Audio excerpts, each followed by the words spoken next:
By now, we've all been hearing about the tech layoffs for the last year to 2 years, as well as a lot of people on social media talking about their experiences, as well as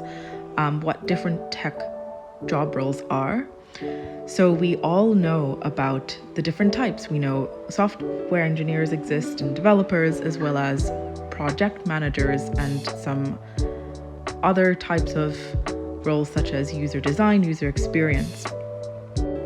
I want to talk about something very specific in the industry today, where typically software engineering has been the focus of a company and they don't necessarily hire product management roles, and the only non-engineering roles they may have are maybe sales or customer success.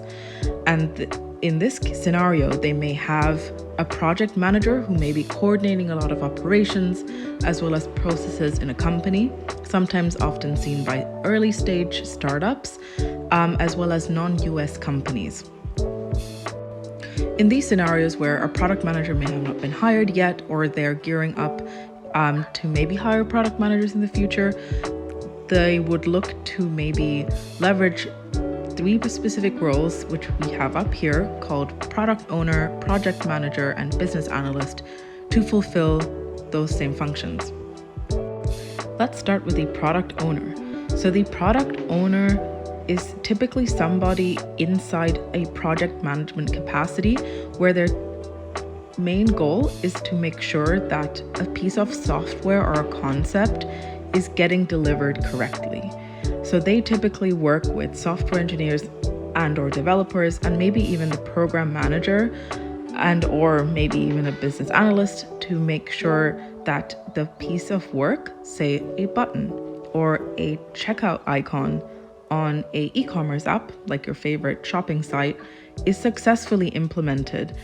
from a technical capacity and also is delivered at the right time. The project managers have a very similar capability where they also forecast a lot of new features that maybe